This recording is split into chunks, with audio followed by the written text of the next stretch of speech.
Mulai jam berapa sih? Ih, indah videonya Pin.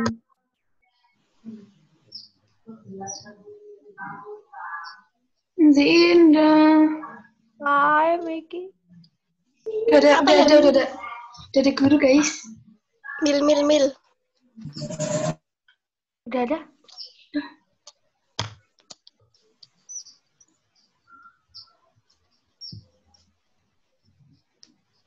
Halo Pak Jas.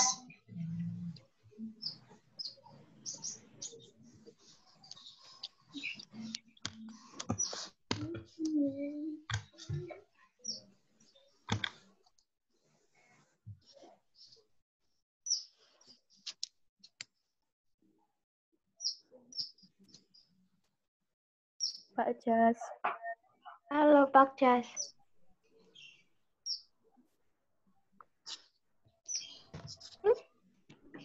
Nah, absen. Absen sekarang?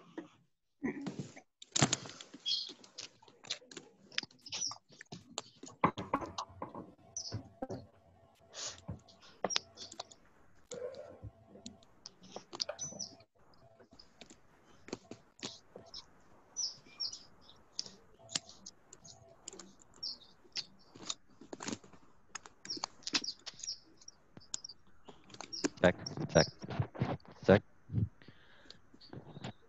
Assalamualaikum warahmatullahi wabarakatuh. Waalaikumsalam warahmatullahi wabarakatuh.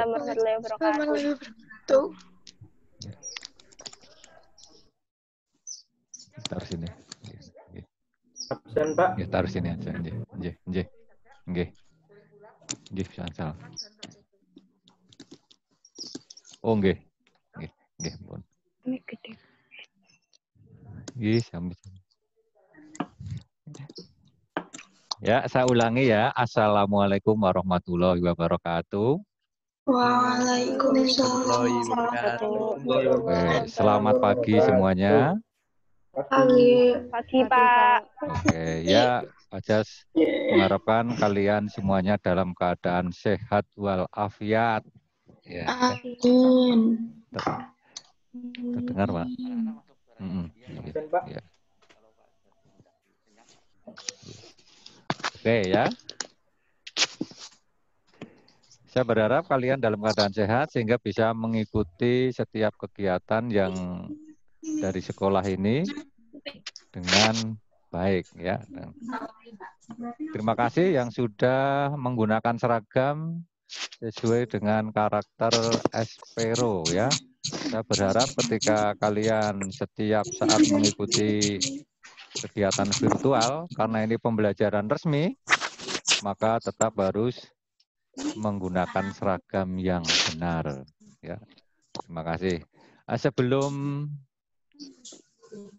pelajaran kita lanjutkan, seperti biasa, silahkan absen terlebih dahulu, ya. Dengan chatting itu, ya, silahkan.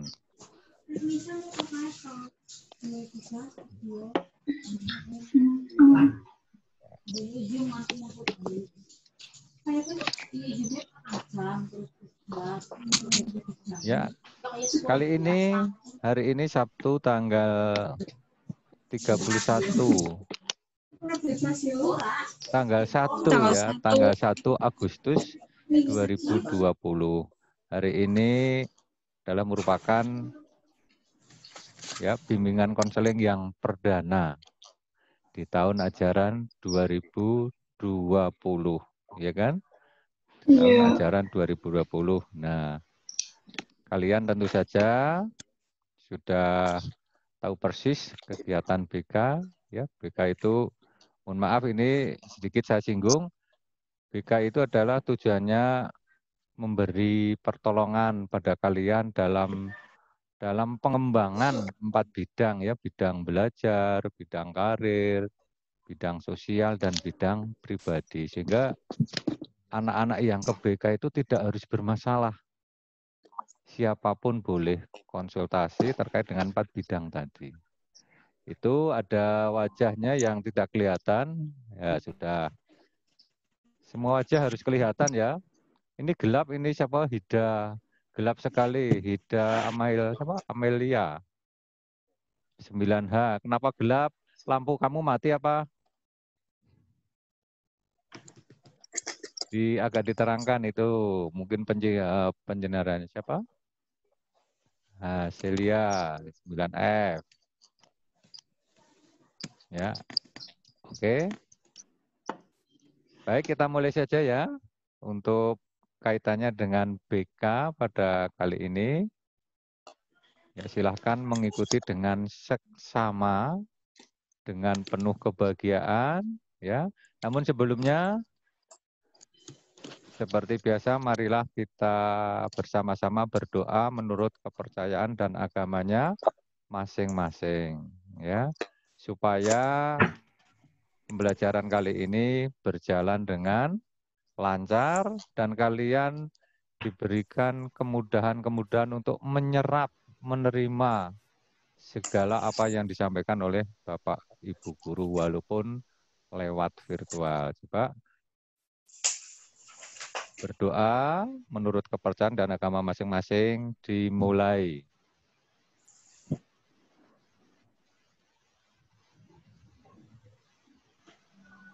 Selesai. Ya, mudah-mudahan doa yang kita, ini siapa itu? Hah?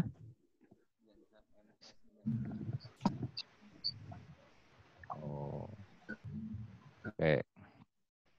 Oke, kita mulai saja. Materi kali ini adalah orientasi awal semester di kelas 9. Ya. Nah.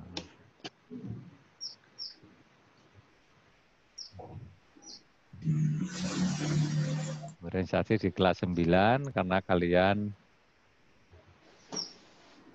yang tadi, nah itu. Ya. Oke, kita mulai. Judulnya adalah orientasi awal semester kelas 9 tahun 2020-2021.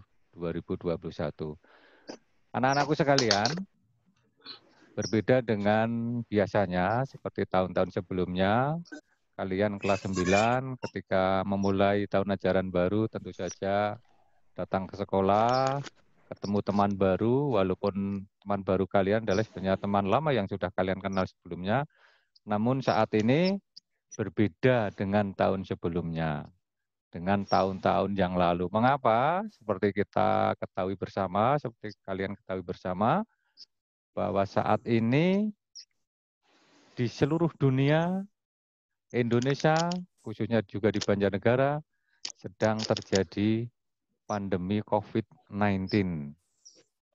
Yang ini imbasnya itu berefek di segala bidang sisi kehidupan, mengalami dampak dari wabah virus COVID-19 ini.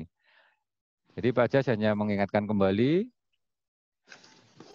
tren sekarang bahwa penularan virus COVID-19 ini menunjukkan bukan penurunan di Indonesia, bahkan di Banjarnegara, justru menunjukkan peningkatan. Artinya apa? Artinya bahwa virus ini masih menular, masih berseliweran di sekitar kita. Bahkan sekarang ada istilah yang namanya OTG. Orang membawa virus tapi tidak memiliki gejala, itu hati-hati. Oleh karena itu, saya ingatkan bahwa kalian selaku pelajar yang terdidik, selaku pelajar yang memiliki wawasan yang luas dibandingkan dengan yang lain, maka wajib hukumnya untuk sikap kita mentaati protokol kesehatan. Ini ya. Nah, ini saya beri garis merah ini apa di blok merah ini selaku pelajar, maka kalian punya kewajiban untuk itu mentaati protokol kesehatan, mengingatkan kembali ketika mau keluar rumah berpergian wajib pakai masker. Karena saya lihat masih ini banyak yang menyepelekan ya. Tatanan kehidupan baru atau new normal ini bukan normal. Bukan normal seperti kemarin, tapi tatanan kehidupan yang ada protokolnya, di antaranya wajib pakai masker bila keluar rumah berpergian. Yang kedua, wajib cuci tangan sesering mungkin, menggunakan sabun setelah beraktivitas atau pegang benda-benda yang fasilitas yang digunakan umum, atau memakai hand sanitizer. Kemudian selanjutnya, jangan lupa jaga jarak, physical distancing, hindari kerumunan. Sementara untuk salaman sekarang ya hindari dulu, ya, karena kita tidak tahu bahwa orang yang kita salami itu membawa virus atau tidak. Kemudian yang berikutnya berolahraga dan istirahat yang cukup, pola makan yang sehat. Nah, itulah anak-anakku satu-satunya kita bisa terhindar dari virus COVID-19 ini. Maka kalian harus bisa menerapkan protokol kesehatan itu. Oke, kita lanjutkan ke materi kita. Nah, bagaimana sih pembelajaran di kelas 9 untuk saat ini? Kalian tentu saja sekarang sudah duduk di kelas 9, memiliki tingkat level yang lebih tinggi dibanding tahun kemarin. Ya, sebelumnya saya ucapkan selamat, kalian bisa naik kelas 9.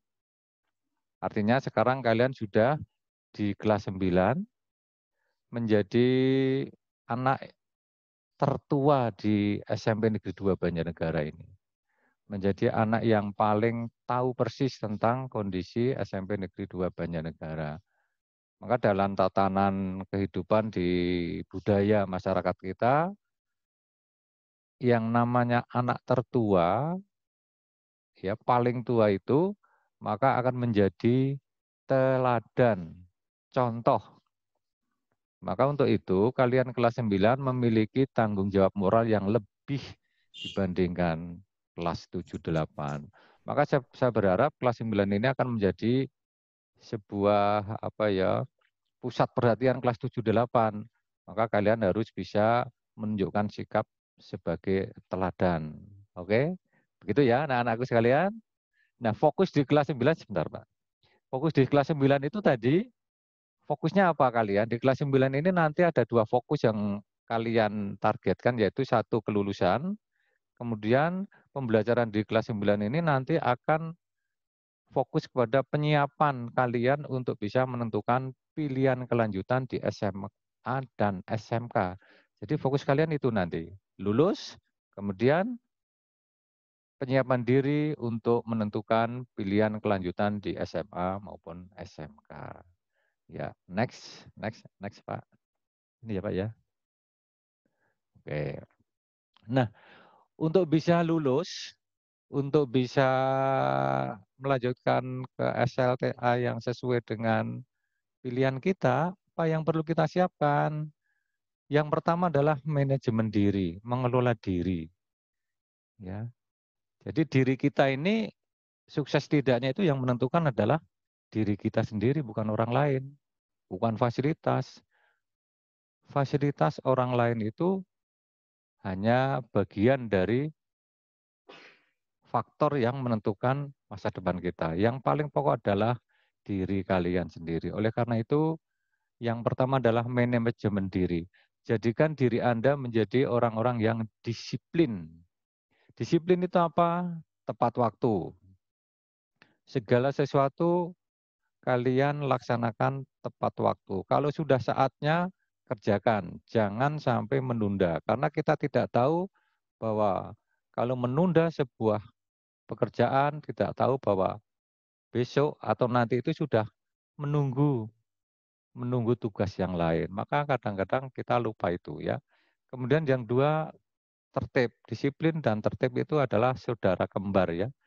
Disiplin, orang yang disiplin akan menjadikan seseorang itu menjadi tertib. Tertib itu artinya apa ya? Tertib terhadap aturan, tata krama, norma, dan sebagainya. Maka kalian kelas 9 untuk bisa sukses, jadikan diri Anda menjadi orang-orang yang tertib, patuh terhadap tata tertib, dan sebagainya. Kemudian berikutnya, harus punya target. Kelas 9 itu harus punya target. Target itu apa sih? Tujuan. Saya ingin lulus dengan peringkat 2. Saya ingin lulus dengan nilai semua rata-rata 9. Itu target. Maka seseorang kalau tidak punya target itu hidupnya tidak terarah. Maka ketika seseorang punya target, maka hidupnya akan terarah karena punya keinginan. Nah, setelah kita tentukan, seperti tadi, lulus atau harus menjadi peringkat 1, harus bisa diterima di sekolah yang favorit dan sebagainya, kan seperti target. Kita harus punya target itu. Nah, setelah punya target, maka selanjutnya adalah kita harus fokus, memusatkan perhatian. Apalah artinya sebuah target kalau kita tidak bisa fokus? Kita punya target tapi lupa terhadap target sehingga kita tidak fokus, maka itu juga tidak akan berhasil. Kemudian manajemen diri yang berikutnya adalah manajemen waktu, ya. Kalian diberi waktu 24 jam, gunakan sebaik-baiknya. Untuk istirahat, untuk belajar, untuk bermain, untuk membantu orang tua, itu di-manage. Jangan sampai kita diberi waktu oleh Allah Subhanahu wa taala 24 jam kita gunakan sia-sia hanya untuk bermain, untuk aktivitas yang tidak ada tujuannya. Oke, selanjutnya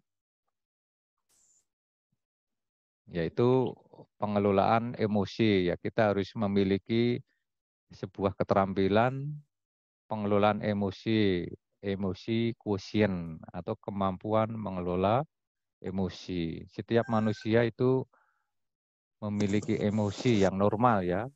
Emosi itu tidak hanya marah, emosi itu sebuah perasaan. Setiap manusia punya perasaan, kecuali manusia yang hatinya batu, nggak punya perasaan, ya kan? Emosi itu ada marah, senang, benci, sedih, kemudian bergembira, itu yang namanya emosi. Itu harus kita kelola. Bagaimana kalau kita senang, tidak larut dalam senang, tidak harus dalam kesedihan. Kalau orang terlalu larut dalam senang, alternatif kedua adalah sedih. Tapi kalau kita larut dalam kesedihan juga tidak boleh, karena larut dalam kesedihan kita bisa menjadi stres, depresi, ya kan?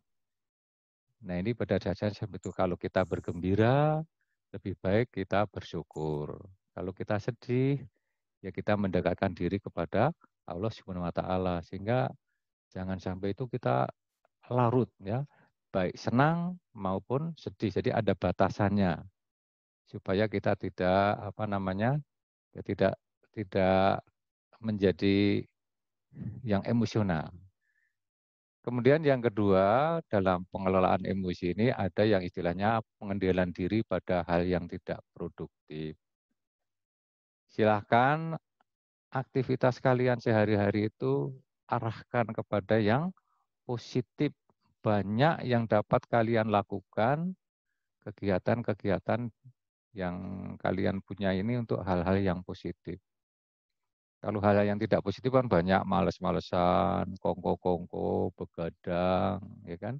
Itu tidak positif. Tapi alihkan kegiatan-kegiatan yang produktif, yang bisa menambah keterampilan kalian. Banyak hal. Apalagi sekarang masa pandemi seperti ini, banyak kalian waktu di rumah untuk bisa menyelesaikan, untuk bisa melakukan kegiatan-kegiatan yang produktif, bisa membantu orang tua, bisa membantu berlatih bercocok tanam, dan sebagainya. Kemudian yang kedua, mampu mengelola stres. Setiap orang juga bisa stres. Kalian juga bisa stres.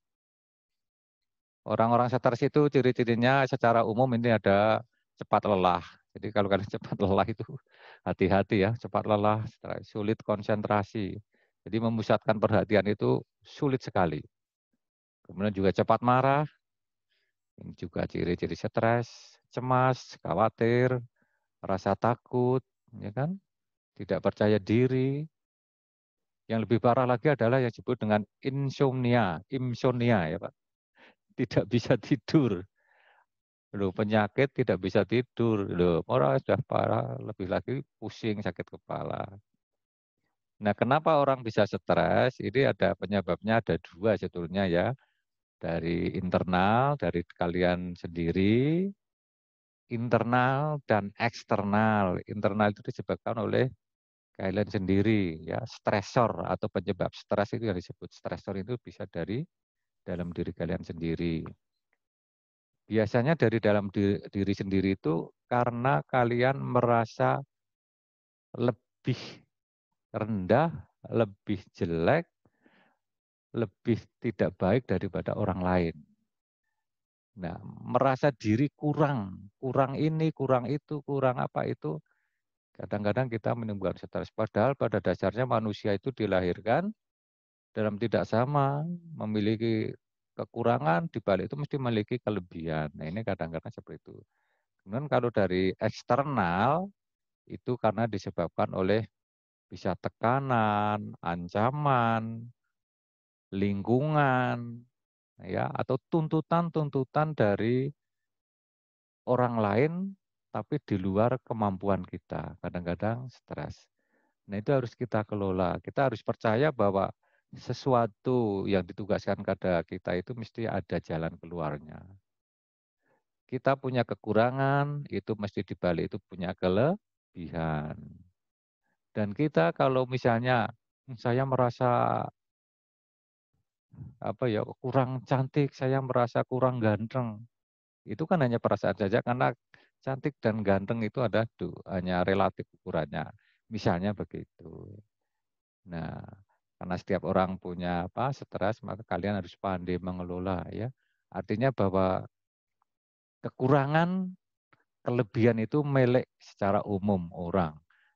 Kalian jangan merasa kurang, juga jangan terlalu merasa lebih gitu. Oke, yang berikutnya tidak memaksakan diri di luar kemampuan. Ya, misalnya kalian memiliki keinginan HP yang mahal. Sementara orang tua kita kalian tahu bahwa Pak saat ini kondisi ekonomi sedang seperti ini tidak menguntungkan ya. Dagangnya kurang berhasil ya kan.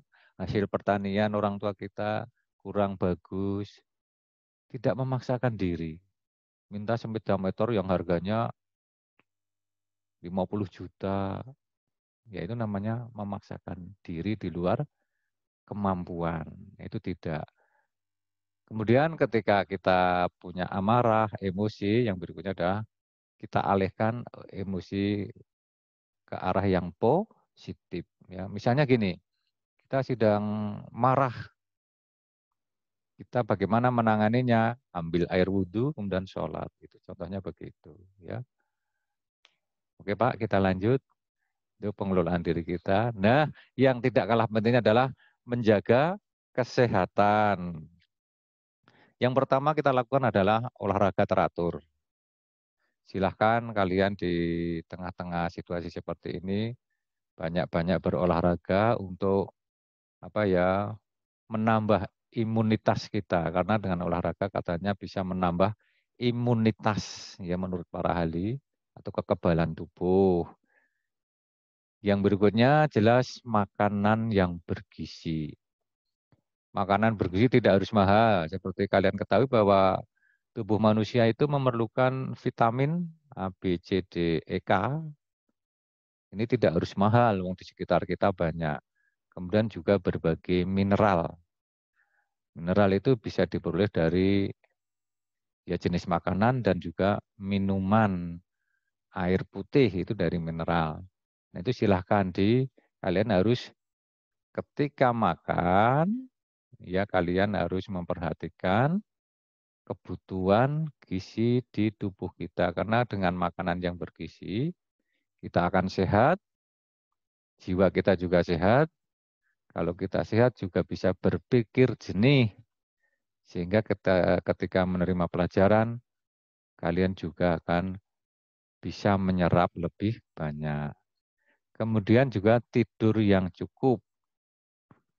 Menurut para ahli, tidur cukup kita diberikan waktu 24 jam, 8 jam ya Pak ya, gitu 8 jam untuk tidur itu sudah cukup. Yang lainnya untuk aktivitas. 8 jam untuk tidur, 8 jam untuk beribadah, 8 jam untuk mengais rezeki yang ada di muka bumi ini. Termasuk ilmu itu juga rezeki ya. Nah, bila mana perlu bisa cek kesehatan. Kalau kondisi badan kok kurang enak, kurang meyakinkan, boleh cek kesehatan. Nah, bila mana perlu lagi minum suplemen untuk menambah vitamin di tubuh kita. Oke, next Pak. Nah, supaya sukses juga kita harus paham tentang bagaimana meningkatkan kemampuan belajar kita. Nah, bagaimana meningkatkan kemampuan belajar ini ada beberapa poin yang harus kalian pelajari. Yang pertama adalah gaya belajar. Setiap anak itu memiliki cara belajar, memiliki gaya belajar yang berbeda-beda. Misalnya ada yang visual ya, visual itu dengan mengamati, dengan melihat. Saya kalau belajar dengan melihat mengamati itu lebih enak. Lah itu berarti gaya belajarmu seperti itu. Kemudian juga ada yang auditori, yaitu dengan kemampuan mendengarkan. Saya lebih enak kalau belajar itu dengan mendengarkan. Jadi saya rekam, terus saya dengarkan. Boleh, atau orang lain bercerita, saya mendengarkan itu lebih enak. Ini auditori. Kemudian dengan verbal. Verbal itu apa? Belajar sambil ngomong. Jadi dibaca, ngomong dewek, nah itu verbal. Kemudian kinestetik, yaitu dengan cara bergerak, dengan cara apa ya tingkah laku ya, tingkah laku sambil jadi senang dengan praktek ini kinestetik. Logikal itu dengan kaitannya dengan hitung menghitung ya, logika. Kemudian sosial. Nah, ini sosial ini saya belajar itu lebih senang berkelompok, diskusi kelompok. Nah, ini yang namanya gaya belajar sosial, interpersonal. Jadi model ini biasanya anak-anak senang diskusi kelompok. Jadi kalau belajar itu senang berkelompok, senang dengan temannya, itu lebih bisa menyerap. Kemudian berikutnya adalah gaya belajar solitary. Ini kebalikan dari sosial. Jadi kalau solitary ini justru namanya intra. Kalau tadi kan inter, ini intrapersonal. Ada anak yang senang belajar itu senang menyendiri, menjiri. Kalau diganggu enggak. Justru enggak bisa kalau secara diskusi kurang-kurang menang. Tapi justru belajar dengan kesendirian di tempat sepi sambil menyepi lah istilahnya di tempat-tempat sepi tidak terganggu ini kemampuan. Nah ini harus kamu kenali dirimu. Kira-kira yang paling cocok mana? Ini penting juga untuk bisa kita mampu belajar. Kemudian yang berikutnya waktu efektif yang kita perhatikan. Bagaimana belajar itu memilih waktu yang efektif. Kadang ada waktu-waktu kita punya waktu 24 jam di rumah, kalian bisa menentukan waktu yang enak untuk belajar itu kapan, apa pagi hari, apa sore hari, apa malam hari. Nah, menurut kamu yang paling enak itu mana itu kamu gunakan. Jadi pemilihan waktu efektif. Halo? Tidak boleh ngomong sendiri ya, dengarkan dulu. Iya. Terus yang berikutnya belajar efektif dan efisien. Belajar dengan waktu sedikit tapi menghasilkan materi yang banyak bagaimana. Belajar dengan fasilitas yang sedikit tapi bisa memperoleh ilmu sebanyak-banyaknya. Belajar dengan modal yang sedikit tapi memperoleh ilmu yang sebanyak-banyaknya. Itulah belajar efektif dan efisien. Jadi belajar itu justru yang baik itu rutin, tapi misalnya 2 jam tiap hari rutin. Daripada semalam suntuk wayangan belajar, itu nggak akan berhasil. Tapi lebih sudah. Kemudian yang berikutnya, penuh konsentrasi. Jelas, ini jelas. Setiap kegiatan kita harus penuh konsentrasi. Kemudian tertib melaksanakan tugas. Tugas apapun yang diberikan oleh Bapak Ibu Guru, kalian hukumnya wajib untuk tertib melaksanakan tugas. Laksanakan, jangan menunda. Karena kalau menunda seperti tadi yang saya katakan, menunda itu besok sudah ada tugas yang menunggu lagi, kita tidak tahu. Oke, next Pak. Ya. Hang ya.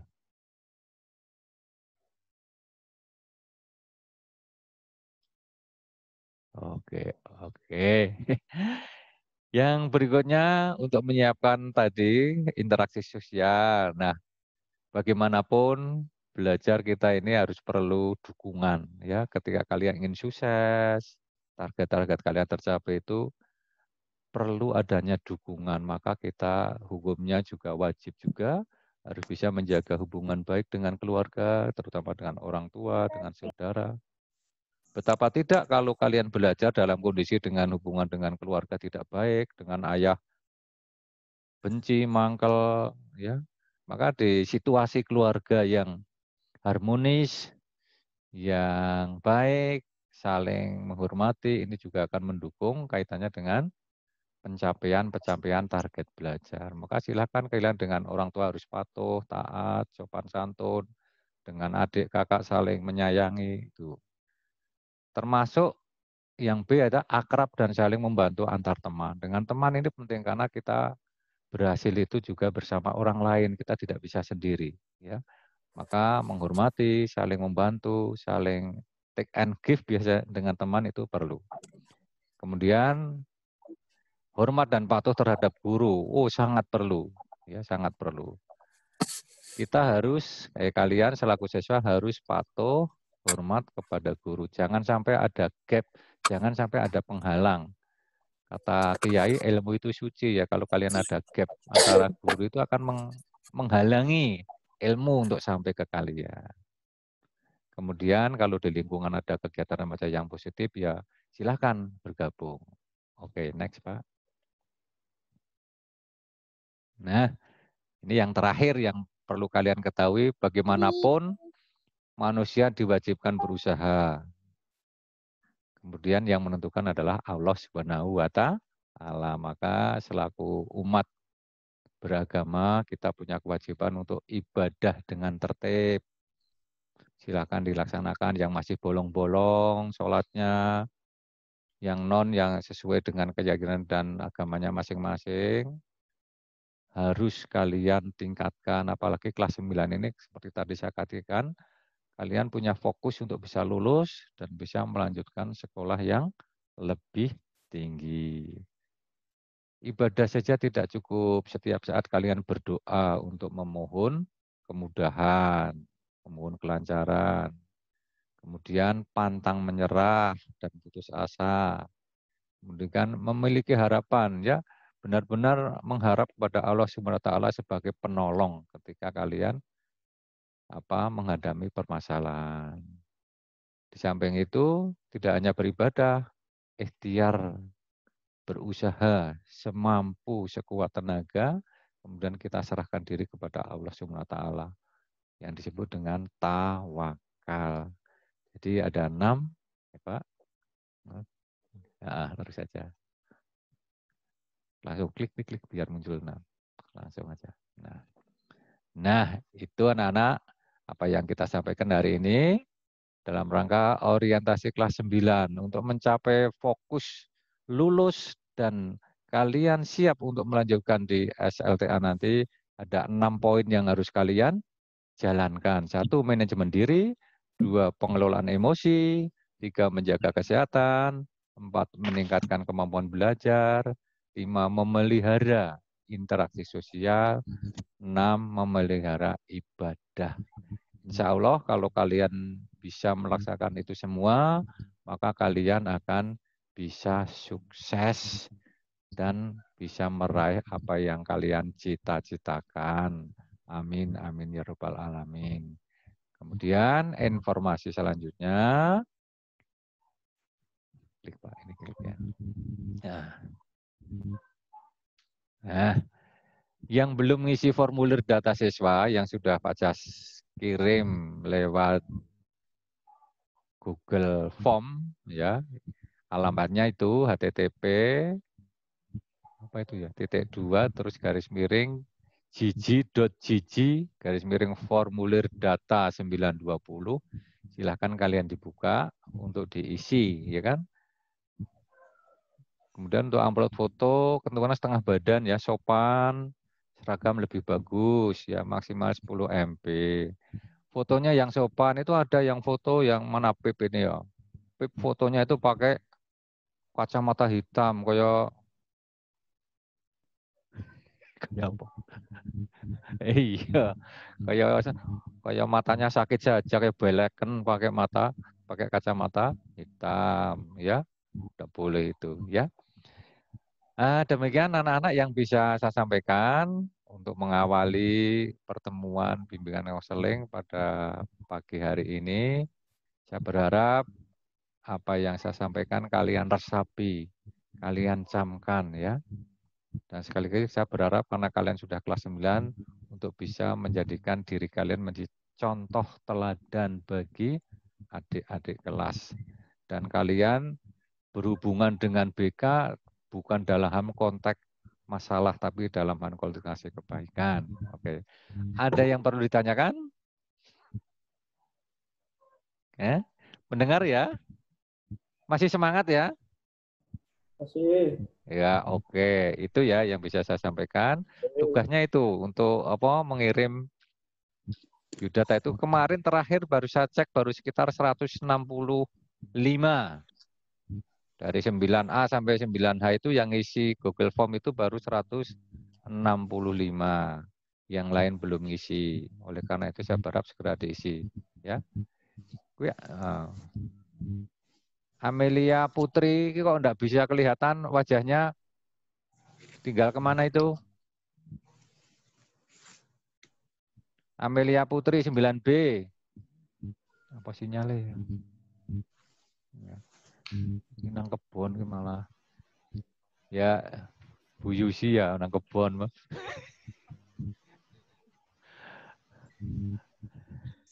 Bu Yusi nang kebon ya. Ya. Oke. Jangan lupa yang belum absen ya, jangan lupa yang belum absen dulu ya. Oke, terima kasih. Ini pertemuan kali ini. Mudah-mudahan kalian bisa menerima dan bisa melaksanakan. Saya berharap mudah-mudahan nanti terus normal ketemu tatap langsung ya. Itu yang rambutnya panjang ya. Putra lo ya, putra yang rambutnya panjang untuk dibereskan, dicukur bros. Sehingga ketika dengan rambut bros kalian akan teringat terus saya adalah anak espero. Kalau gondrong ini priwekan masih gondrong kuwi rambutnya kayak cah lanang karo cah wadon ora bedane. Nggih. Nah, itu si siapa? Ya. Oke. Noval. Afiandra. Kayak siapa Noval Fadli. Ya. Rambutnya itu. Ya kan? Ya, demikian saja dari Pak Jas ya. Kalau tidak ada pertanyaan, ada yang bertanya terkait yang lain? Tidak ada ya? Oke, kalau tidak ada, saya akhiri. Assalamualaikum warahmatullahi wabarakatuh. Waalaikumsalam. Ya, selamat mengikuti pembelajaran berikutnya dengan penuh semangat. Oke.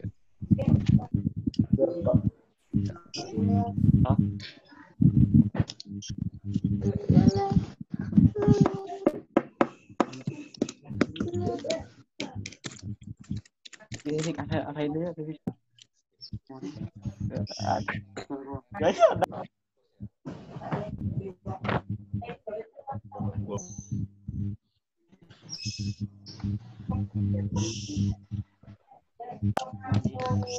Ya.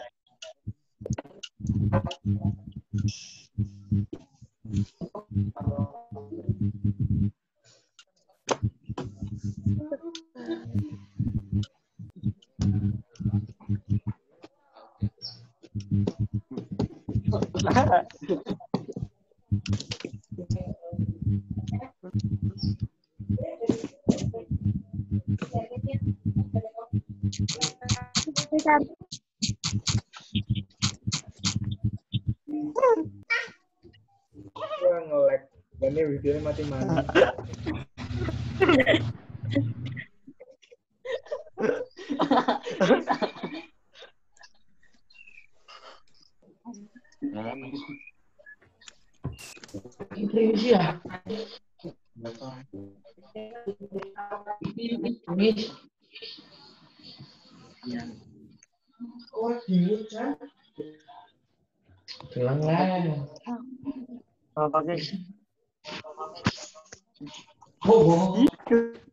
Demi Allah sumpah.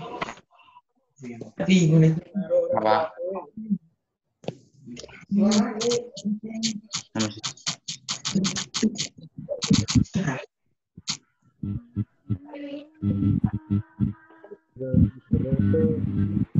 Oke, jalan.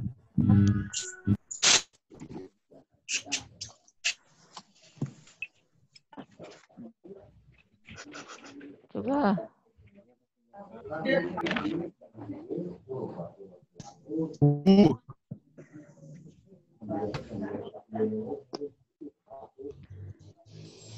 Iki seping ping ping sih ke? Suaranya ya, suaranya. Coba. Videonya sudah kamu hidupkan belum? Dihidupkan dulu videonya. Wajahmu urung apa? Oh ya mulai. Ya. Agung Saputra kelas berapa, Agung? Agung Saputra kelas berapa? Oh, betul. Kelas 9 Bu. Oh, 9E ditulis di situ. 9E.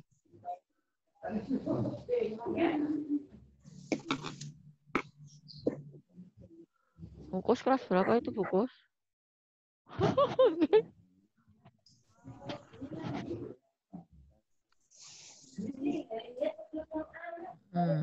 Iya. Yang 9H.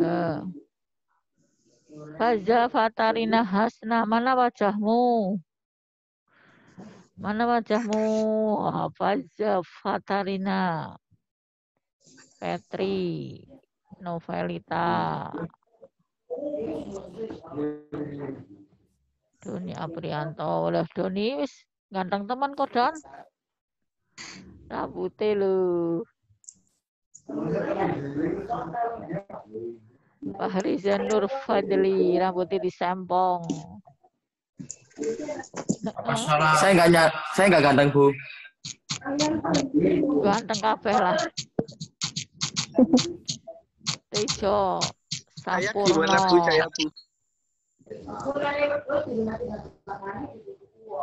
Zaki Zahari. Denis Arya Vinanda, itu temboknya yang kelihatan. Lagi ditinggal ke belakang apa? Denis Arya Siti cantik banget, Bu. Nah, oh baru ke belakang ya? Bu Siti hari ini cantik banget, Bu. Bu Siti hari ini cantik banget. Hilma Iktara Putri di 9H.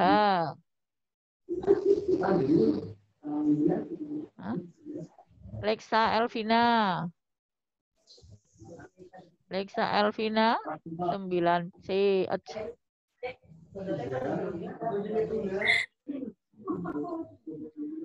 Amelia Putri.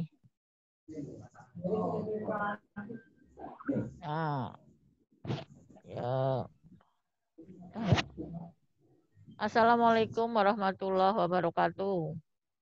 Waalaikumsalam warahmatullahi wabarakatuh. Selamat pagi anak-anakku semuanya. Warahmatullahi wabarakatuh. Marilah sebelum kita memulai kegiatan pada pagi hari ini untuk mata pelajaran bahasa Indonesia, kita berdoa terlebih dahulu ya. Bismillahirrahmanirrahim. Rabbi shrah li sadri wa yassir li amri wahlul 'uqdatam min lisani yafqahu qawli. Rabbi zidni ilma warzuqna fahma bi rahmatika ya arhamar rahimin.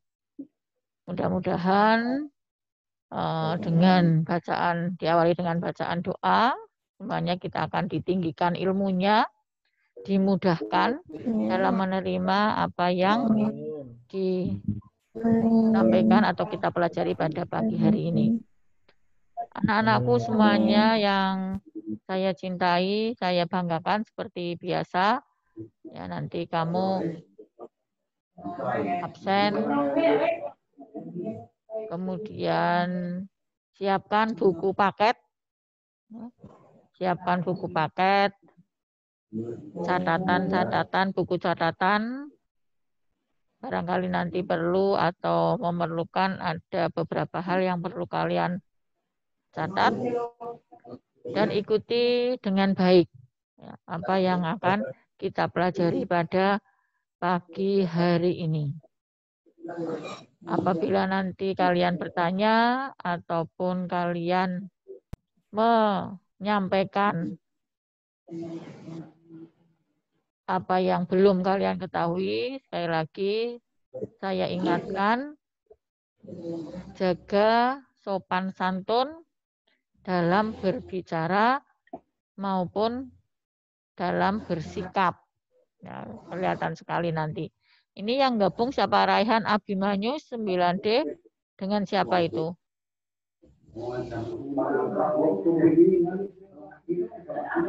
Raihan Abimanyu 9D dengan siapa itu? Sama Anika. Siapa? Absennya 2, diisi 2 absennya. Jadi nanti kelihatan kamu ikut. Siap, Bu? Apa? Diisi? Sofia biru. Oh, Sofia ngantuk ya, Vi? Oh, ngantuk ya. 9A. Semalam gue Kelihatan gak loh ya, kamu tidur. ikuti dengan baik. Ya, Agung itu, Agung contohnya kayak Agung serius tuh pakai headset, jadi dengar, tidak bising, tidak kemana-mana ya, Agung suaranya ya. Agung, absennya belum tertulis itu Agung. Agung, kelasnya, absennya Agung belum.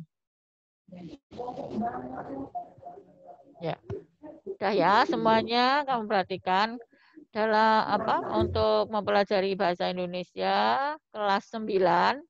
Nanti kalian akan belajar bersama-sama dengan kami ya. Bapak Ibu guru kalian di kelas 9, ada saya yang kelas 9, yang dulu kelas 7-nya 7AB masih ingat ya. Masih ingat siapa diriku? Masih, Bu. Ya, siapa? Ya, siapa Kelas diriku yang masih, Bu. sebenarnya. Kemudian ada Bu Widiarti ya. Dan ada Bu Kustiah ya. Ada Bu Widiarti dan juga ada Bu Kustiah ya. Bersama kami bertiga. Kalau nanti mudah-mudahan kita semuanya sudah terlepas dari COVID, bisa tatap muka. 9A dan 9B dengan saya.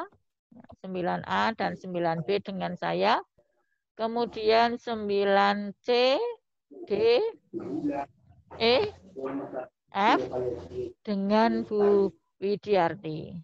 G dan H dengan Bu Kustiah. Ya, sama saja nanti kita bersama-sama belajar bahasa Indonesia. Untuk semester 1 kemarin sudah disampaikan ketika simulasi materi-materi yang akan kita pelajari baik di semester 1 maupun semester 2. Di semester 1 awal kita akan mempelajari tentang melaporkan percobaan.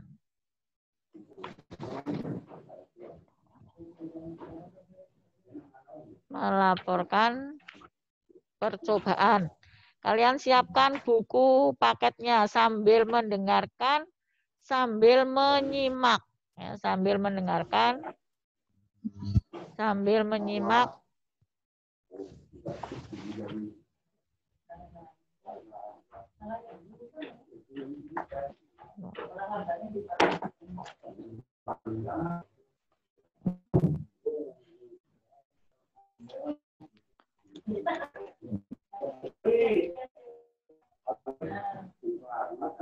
Ya, kamu lihat ya di itu nanti saya bareng-bareng dengan Bu Kus, dengan Bu Widi ya. Kita awali dari mengidentifikasi laporan percobaan dengan standar kompetensi. 3.1 mengidentifikasi informasi dari laporan percobaan. Mengidentifikasi Ya, dari informasi dari laporan percobaan yang dibaca dan didengar. Percobaan sederhana untuk mendeteksi zat berbahaya pada makanan, adanya vitamin pada makanan, dan lain-lain. Kemudian 4.1 keterampilannya menyimpulkan tujuan, bahan, alat, langkah, dan hasil dalam laporan percobaan yang didengar dan atau dibaca. Dengan tujuan pembelajaran, tujuan pembelajarannya kamu perhatikan di buku paket di situ, menyusun ragangan ya, rancangan laporan percobaan. Kayak mulai dari tujuan awal, tujuan yang pertama, membangun pemahaman. Ya, saya ulangi, lihatnya dari bawah ya, maaf. Membangun pemahaman, menyusun laporan percobaan. Untuk itu nanti kita pelajari tentang pengertian dari teks laporan itu sendiri. Ya, karena pemahaman apa sih laporan percobaan itu. Kemudian mengenal tujuan dan fungsi laporan. Sehingga nanti kita belajar bersama-sama tentang fungsi teks laporan. Kemudian di jenjang selanjutnya atau di tingkatan tujuan berikutnya, mengetahui struktur laporan percobaan, mengidentifikasi ciri-ciri kebahasaan laporan percobaan, menganalisis struktur model laporan percobaan, menganalisis ciri kebahasaan model laporan percobaan, menyajikan dan pembahasan hasil telaah model. Dan yang terakhir atau besok pada saatnya dari pelajaran laporan percobaan ini, menyusun rancangan atau ragangan. Ya, anak layangan kan anak ragangan ya. Menyusun ragangan laporan percobaan. Kemudian baru menyusun laporan percobaan secara lisan maupun tertulis. Tentunya ya ini dari setelah menyusun rancangannya ya, menyusun kerangkanya lah. Kalau dulu kita mengenal kerangka karangan. Nah, itu beberapa tujuan pembelajaran yang akan kita pelajari pada dan untuk pagi hari ini, pertemuan pertama ini, kita akan mempelajari tentang pengertian laporan percobaan, fungsi laporan percobaan, dan tujuan dan model-model laporan percobaan. Kita amali dulu dari pengertian. Awal. Pengertian laporan percobaan. Oke, kembali yang pertama.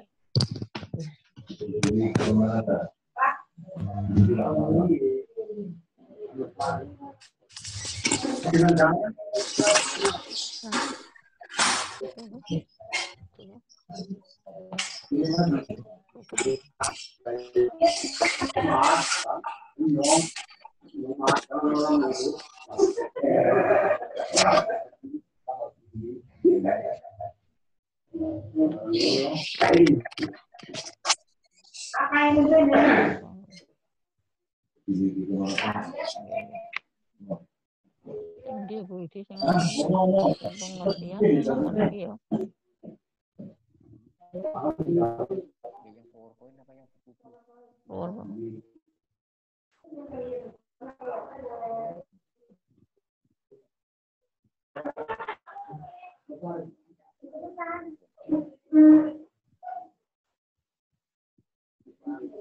Ini pengertian. Nah,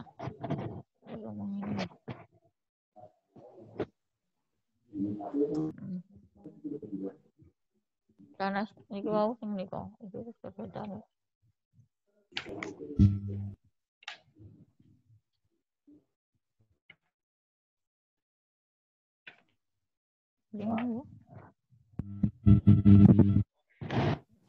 ketemu iki wau balen dengan PowerPoint iki. Nah niki maksudnya niki. Tapi orang kesini sini nih. Nah iki berarti nah otomatis.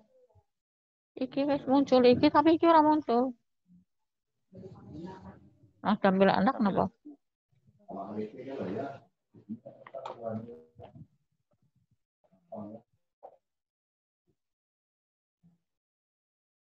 Bisa muncul ya. Tampilan anak yang ini kayaknya. Nggih, terus sing bangkene iki pengertian. Ini ki ora napa?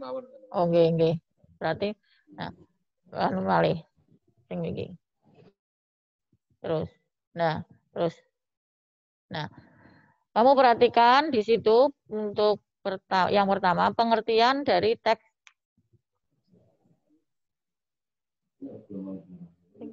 Belum ya, belum. Mana orang anak ini?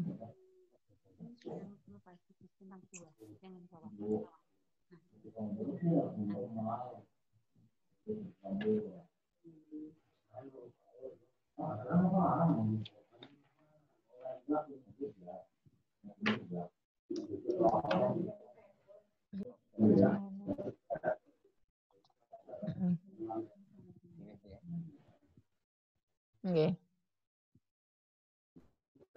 Ya. Pengertian teks laporan.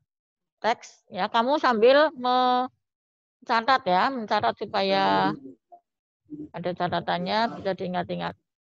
Teks laporan adalah sebuah teks yang mengandung klarifikasi mengenai suatu objek tertentu. Teks laporan bersifat universal atau umum, artinya teks laporan itu sifatnya umum, jadi tidak hanya berbicara tentang milik sesuatu orang, tapi umum. Contoh misalnya, kita mau melaporkan tentang sebuah benda, misalnya sepeda.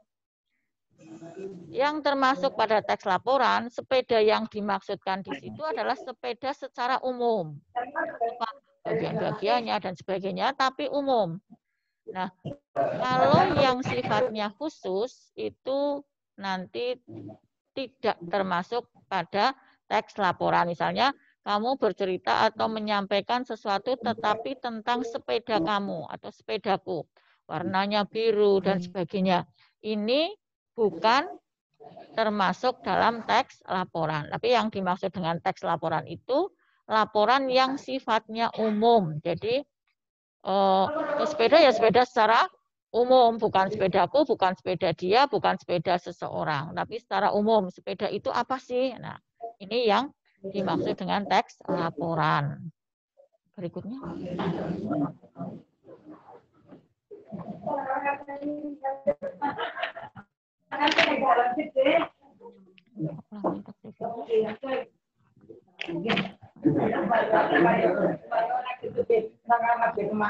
Tadi saya sampaikan ya, kalau teks laporan itu teks yang mengandung klarifikasi, penjelasan mengenai suatu objek tertentu, penjelasan mengenai suatu objek tertentu. Objeknya bisa benda ataupun kegiatan.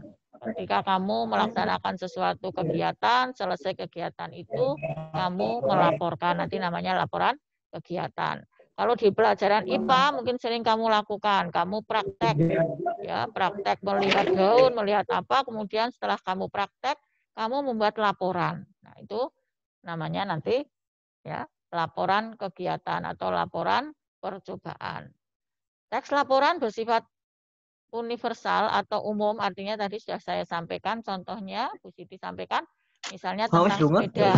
Kalau yang masuk dalam laporan itu sepeda secara umum. Tapi kalau kamu sudah bercerita tentang sepeda milik kamu sendiri atau sepeda orang lain, sepeda dia, sepeda mereka, ini sudah bukan lagi termasuk ke dalam teks laporan.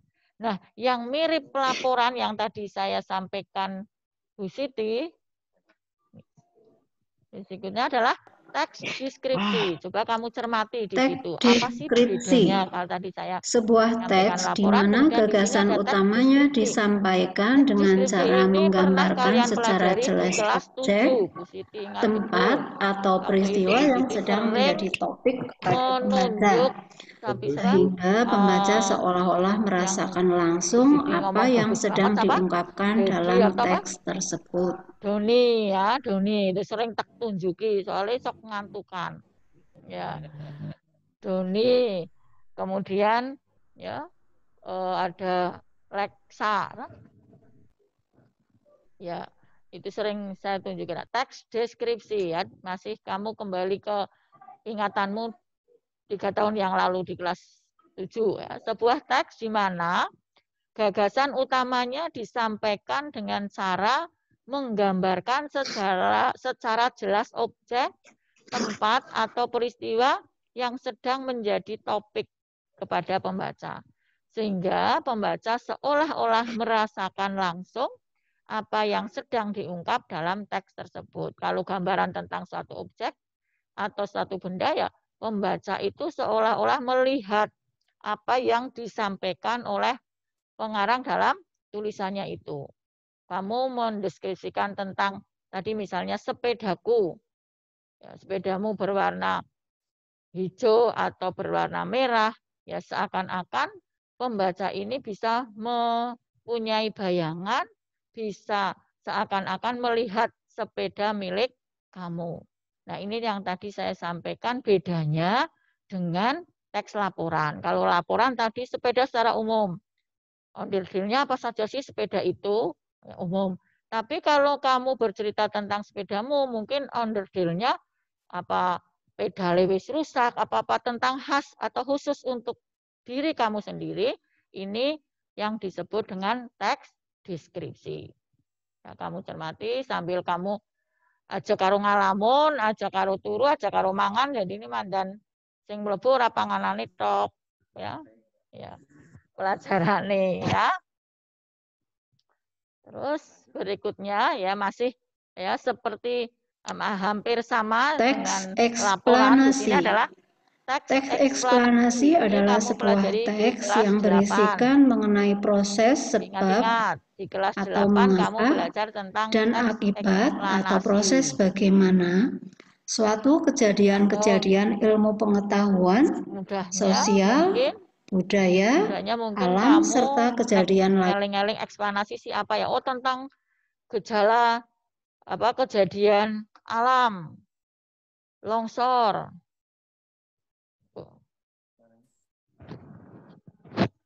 Teks eksplanasi adalah sebuah teks yang berisikan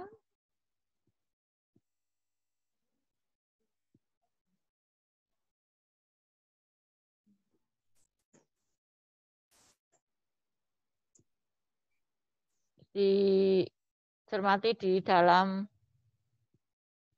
layar kamu. Ya. Teks eksplanasi adalah sebuah teks yang berisikan mengenai proses, sebab, akibat, atau mengapa sebuah peristiwa atau kejadian itu terjadi, dan bagaimana kejadiannya. Berisikan mengenai proses sebab, mengapa, dan akibatnya, atau bagaimana suatu kejadian atau ilmu pengetahuan, baik sosial ilmu pengetahuan, sosial budaya alam, serta kejadian lainnya, itu bisa terjadi. Mengapa itu terjadi? Akibatnya apa?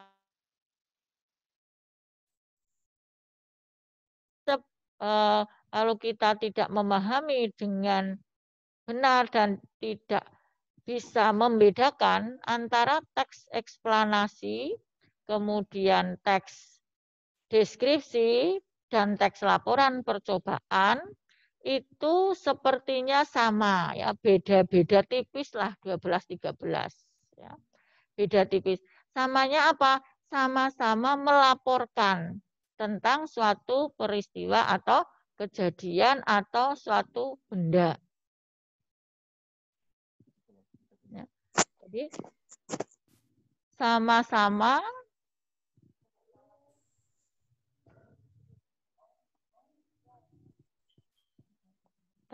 jadi kalau kita lihat secara sepintas, teks laporan, eksplanasi, dan deskripsi itu hampir sama. Kalau kita bandingkan ya. Nah, persamaannya apa? Persamaannya itu sama-sama melaporkan atau mengungkapkan atau memberikan penjelasan tentang kejadian, tentang benda, tentang kegiatan. Sama-sama isinya melaporkan, menyampaikan sesuatu tentang kejadian, sesuatu tentang benda, sesuatu tentang keadaan atau kegiatan. Nah, namun kalau tadi kamu mencermati satu persatu pengertian atau pemahaman tentang pengertiannya ini, sebetulnya masing-masing itu ada perbedaannya. Seperti ya, kamu bisa melihat di dalam layar itu perbedaannya. Kalau teks laporan merupakan teks yang membicarakan atau menulis tentang sesuatu yang bersifat umum tadi. Bersifat umum. Kalau di kelas 7 ya masuk dalam teks deskripsi misalnya tentang Pantai Senggigi. Letaknya di mana sih Pantai Senggigi itu? Ada apa sih di Pantai Senggigi itu? Gambarannya apa? Lautnya bagaimana dan sebagainya. Itu deskripsi. Karena apa? Khusus untuk apa? Khusus untuk Pantai Senggigi, bukan Pantai Parangtritis, bukan Pantai Depok, bukan pantai yang lain. Itu masuknya deskripsi kalau Pantai Senggigi. Tetapi kalau berbicara atau judulnya di situ hanya berbicara tentang pantai secara umum, apa itu Pantai Parangtritis dan seterusnya, tapi secara umum dibicarakan pantai, inilah yang dimaksud dengan sesuatu yang bersifat umum. Nah, ini yang masuk pada jenis teks laporan. Ya. Sesuatu yang bersifat umum. Misalnya sepeda, sepeda tok, sepeda secara umum bukan milik siapa-siapa. Kemudian sedangkan teks deskripsi merupakan teks yang membicarakan atau menulis ya. Membicarakan atau menulis tentang sesuatu hal yang khusus, misalnya tentang sepedaku tadi ya. Tentang pantai umum, pantai apapun di situ. Kalau pantai ada pasirnya, ada apanya. Umum ini yang disebut dengan laporan. Ya. Kemudian kalau tentang pantai, menulisnya kok tentang hanya yang ditulis di situ Pantai Parangtritis saja, yang tentunya berbeda dengan pantai-pantai yang lain. Ini yang disebut dengan teks deskripsi karena dibicarakan secara khusus. Contohnya di sini yang umum sepeda, yang khusus adalah sepedaku.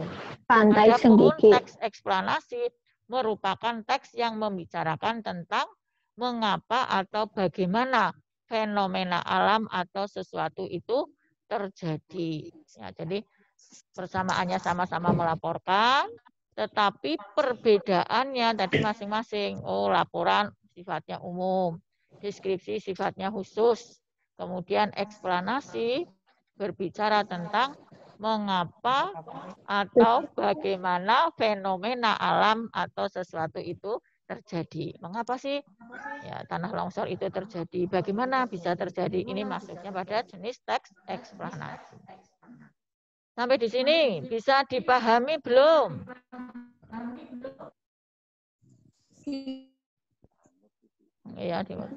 Ya, mudah-mudahan bisa ya memahami. Kalau tidak ya nanti bareng-bareng lagi belajar. Ya, nanti dilanjut Bu Widi ya. Oh, ya. Dilanjut Bu Widi, Bu Siti belakang dulu.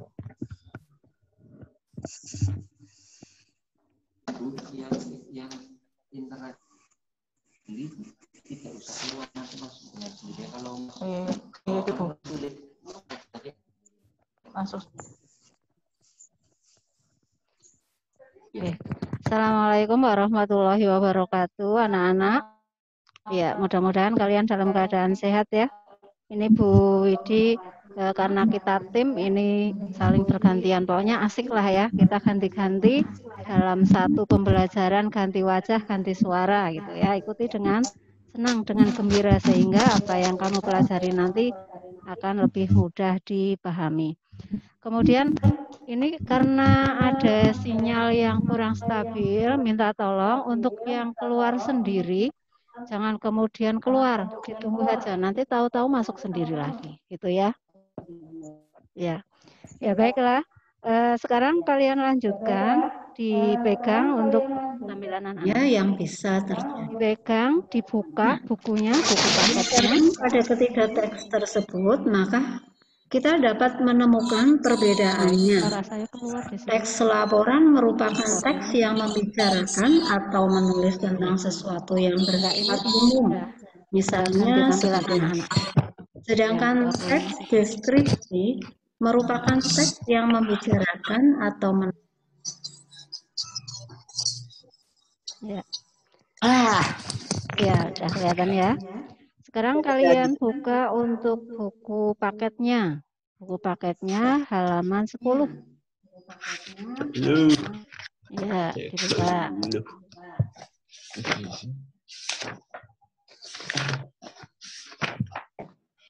Nah, hilang. Oh, hilang.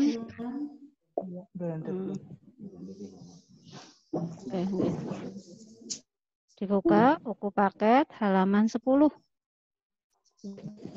Di anak buku paket. Sudah? Sudah. Sudah ya?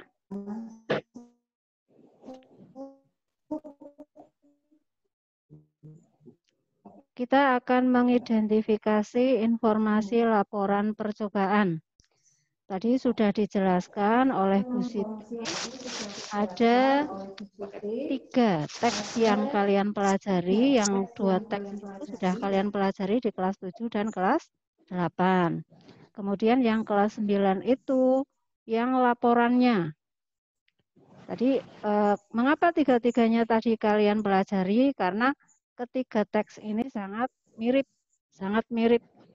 Bedanya kalau laporan itu bersifat umum, kemudian kalau deskripsi itu membicarakan sesuatu hal secara lebih rinci, kemudian kalau teks eksplanasi itu menyampaikan tentang sebab dan bagaimana itu dalam sebuah teks. Error. Halo, anak memang di-mute ya, Pak?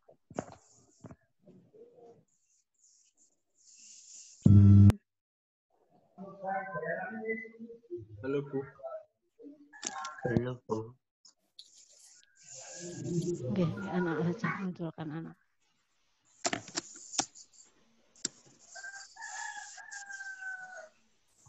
Ya, sudah ya, dibuka ya. Diperhatikan untuk buku teksnya. Halaman 10, mengidentifikasi informasi laporan percobaan. Di situ ada 3 buah teks. Dilihat teksnya coba. Ada berapa teks? 3 ya. Yang pertama.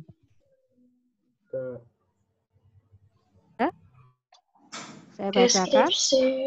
Nanti kita akan mengidentifikasi dari 3 teks itu manakah yang termasuk teks laporan, manakah yang termasuk deskripsi, dan mana yang eksplanasi. Teks yang pertama.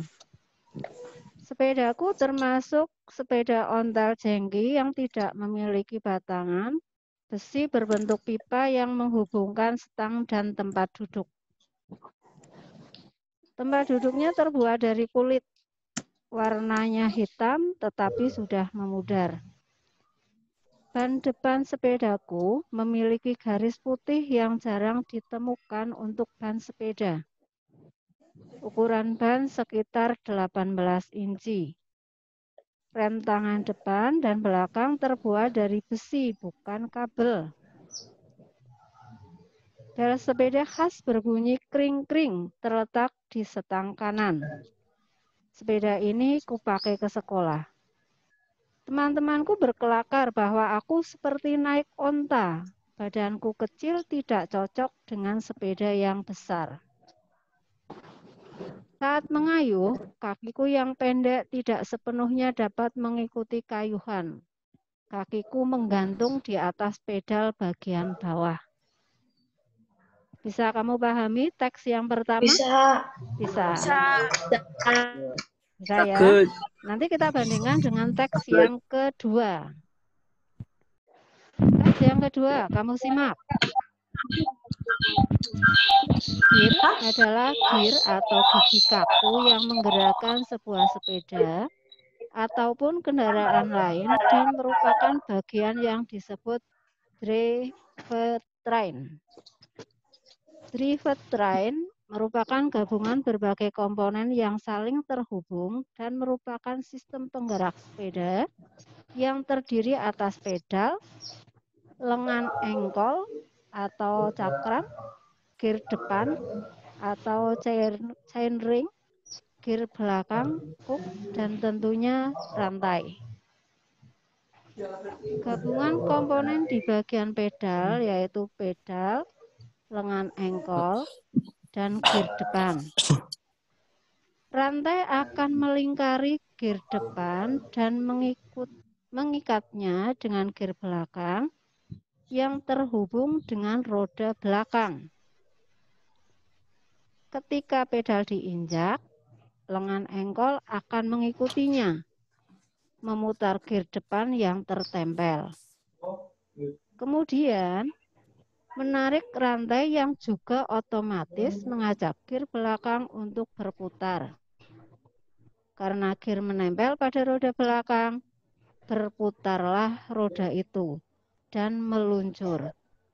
Nah, dari dua teks ini kamu bisa merasakan perbedaan antara teks satu dengan teks yang kedua sesuai yang sudah kalian pelajari tadi.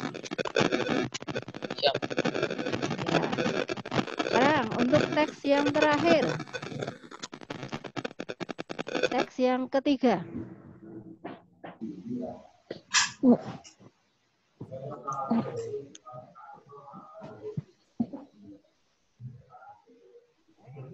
Sepeda adalah kendaraan beroda 2 atau 3, mempunyai setang, tempat duduk, dan sepasang pengayuh yang digerakkan kaki untuk menjalankannya.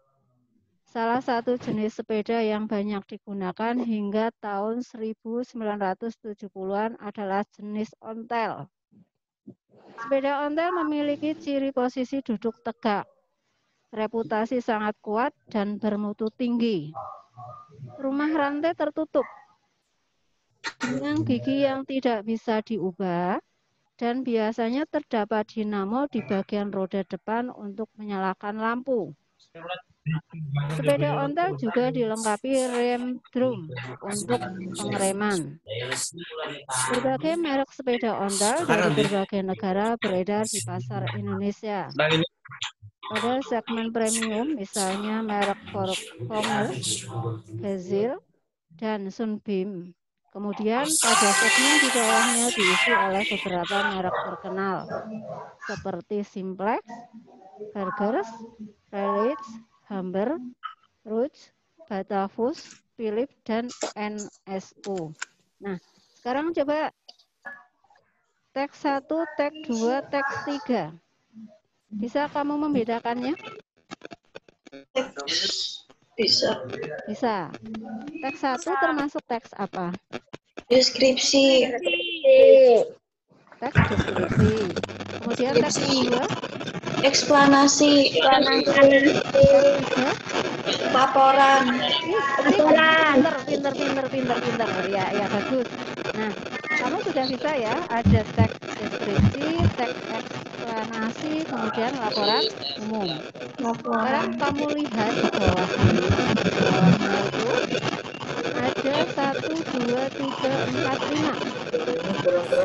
Ada 5 pertanyaan. Ada 5 pertanyaan. Nanti kalian jawab sebagai tugas terstrukturnya itu. Dapatkah kamu melihat perbedaan ketiga teks tersebut? Misalnya kamu menyampaikan dapat. Kamu bedakan perbedaannya apa? Teks 1, teks 2, teks 3. Kemudian soal yang kedua. Manakah teks yang termasuk laporan? Silahkan nanti ditunjukkan. Ditunjukkan mana yang termasuk teks laporan dengan teks itu. Tunjukkan. Mana yang menunjukkan di teks itu bahwa itu sebuah ciri teks laporan. Kemudian untuk yang ketiga, manakah yang termasuk teks eksplanasi juga sama. Tadi kan eksplanasi tentang sebab, mengapa, dan bagaimana. Kamu tunjukkan di teks itu yang menunjukkan mengapa dan bagaimananya. Sampai dengan pertanyaan yang kelima. Jelas ya? Jelas. Nanti kalian kerjakan di buku tugas, kemudian selesai difoto, dikirim ke telegramnya yang 9A 9B itu Bu Siti, kemudian yang C, D, E, F itu telegramnya Bu Widi, GH ke telegramnya Bu Kustia. Japri ya, jangan di grup ya. Ya, ditulis sampai jam berapa Bu? Tugas terstrukturnya.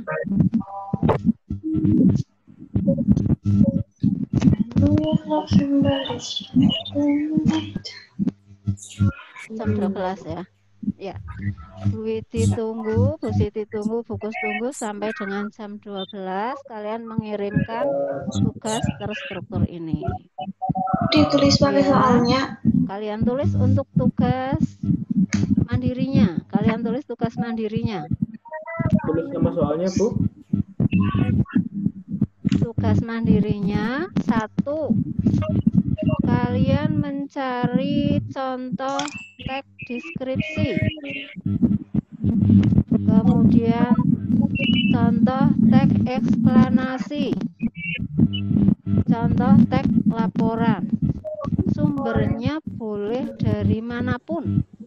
Misalnya dari majalah, dari koran, atau mungkin dari internet. Cukup kamu tuliskan 1 paragraf saja. 1 paragraf masing-masing teks itu. Ini juga difoto. Foto aja ya. Ingat soal pakai soalnya, Bu. Soalnya ditulis, mau ditulis? Silakan kalau mau ditulis, saya diktekan.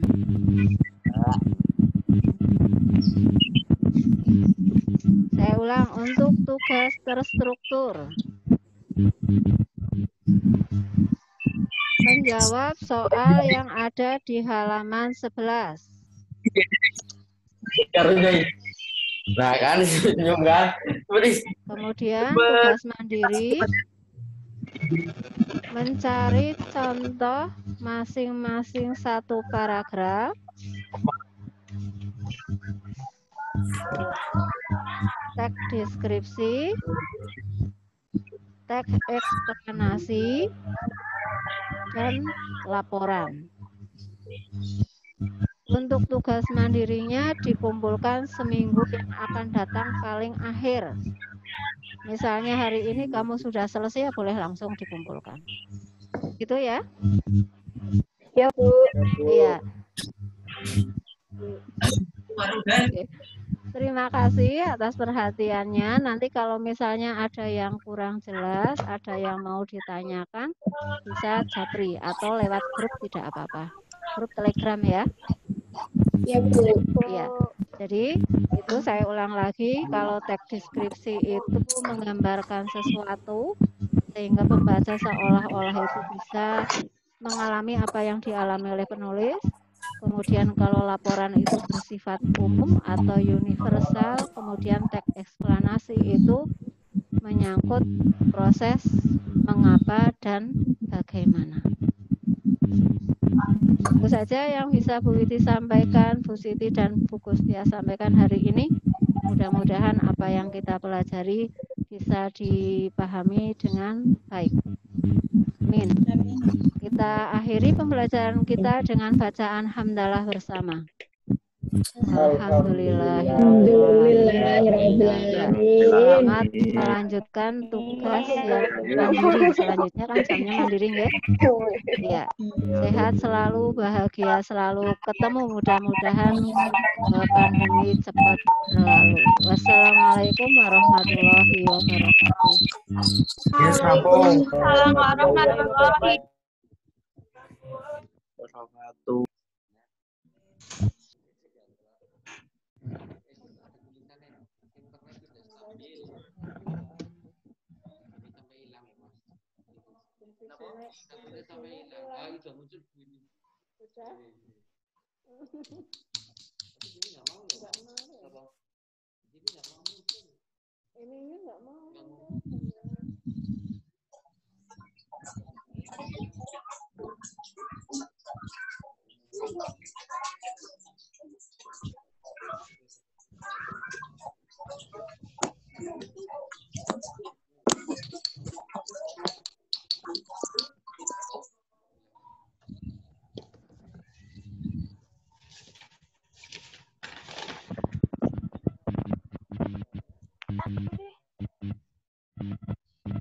keluarnya gimana ya?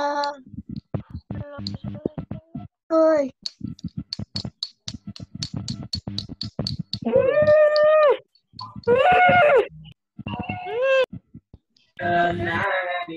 Dan hancurkanlah semua mimpi-mimpi, jangan pernah kembali, jangan pernah kembali.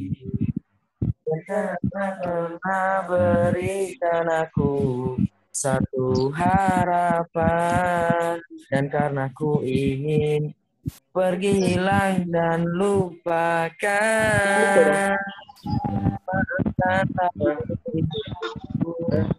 atas semua kesalahannya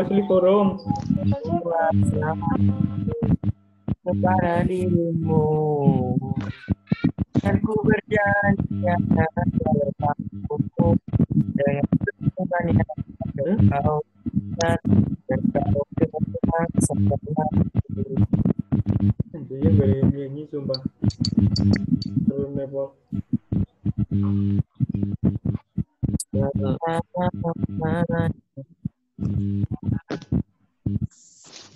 Guys, rampung apa urung ya? Wes, Dah. Ya wes metu Kak. ampun wes.